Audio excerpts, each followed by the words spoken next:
ఆ భార్యాభర్తలిద్దరూ జిల్లాలోని అధికార పార్టీలో కీలకంగా మారిపోయారు. భర్త ఎంపీగా కొనసాగుతుంటే తొలిసారి ఎన్నికల్లో పోటీ చేసి ఎమ్మెల్యేగా గెలిచిన మహిళా నేత కూడా రాజకీయాల్లో సత్తా చాటుతున్నారు.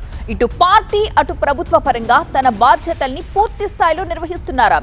ఆమె సేవల్ని గుర్తించిన టీడీపీ నాయకత్వం ఏకంగా పొలిట్ బ్యూరోలో స్థానాన్ని కల్పించింది. ఇంతకీ ఎవరా మహిళా నాయకురాలు? నెల్లూరు జిల్లా రాజకీయాల్లో పెద్దారెడ్లదే రాజకీయ పెత్తనం. అయితే ఇటీవల పరిస్థితి పూర్తిగా మారింది. మహిళలు రాజకీయాల్లో ఎంట్రీ ఇచ్చి సక్సెస్ఫుల్ నేతగా గుర్తింపు తెచ్చుకుంటున్నారు. ఆ జాబితాలో ముందు వరుసలో నిలిచారు కోవూరు ఎమ్మెల్యే వేమిరెడ్డి ప్రశాంతిరెడ్డి. 2024 ఎన్నికలకు ముందు వైసీపీని వీడి టీడీపీలో చేరి ఎన్నికల్లో పోటీ చేశారు. ఎంపీ వేమిరెడ్డి ప్రభాకర్ రెడ్డి, వేమిరెడ్డి ప్రశాంతి దంపతులు. నెల్లూరు ఎంపీగా ప్రభాకర్ రెడ్డి, కోవూరు ఎమ్మెల్యేగా వేమిరెడ్డి ప్రశాంతిరెడ్డి విజయం సాధించారు. తొలి ప్రయత్నంలోనే భారీ మెజార్టీతో గెలిచిన ప్రశాంతిరెడ్డి తక్కువ కాలంలోనే పార్టీలో తనకంటూ ప్రత్యేక గుర్తింపు తెచ్చుకున్న ఎమ్మెల్యేగా నిలిచారు. ఇటీవల టీడీపీలో పొలిట్ బ్యూరో సభ్యురాలిగా ఎంపికయ్యారు ప్రశాంతిరెడ్డి.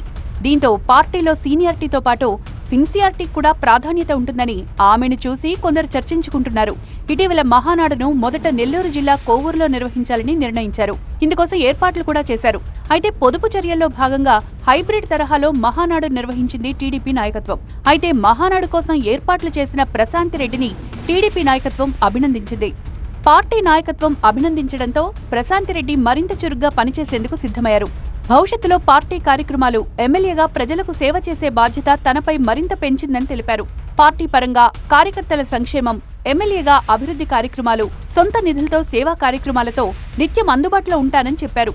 పొలిట్ బ్యూరో సభ్యురాలిగా మంగళగిరిలోని పార్టీ కార్యాలయంలో జరిగిన మహానాడు కార్యక్రమంలో ప్రశాంతిరెడ్డి పాల్గొనగా ఎంపీ వేమిరెడ్డి ప్రభాకర్ రెడ్డి తన పార్లమెంటు పరిధిలో జరిగిన కార్యక్రమాలపై దృష్టి పెట్టారు. అలా కోవూరు నియోజకవర్గంలో జరగాల్సిన మహానాడు రద్దయినా అందుకోసం జరిగిన ఏర్పాట్ల విషయంలో ప్రశంసలు అందుకున్నారు వేమిరెడ్డి దంపతులు.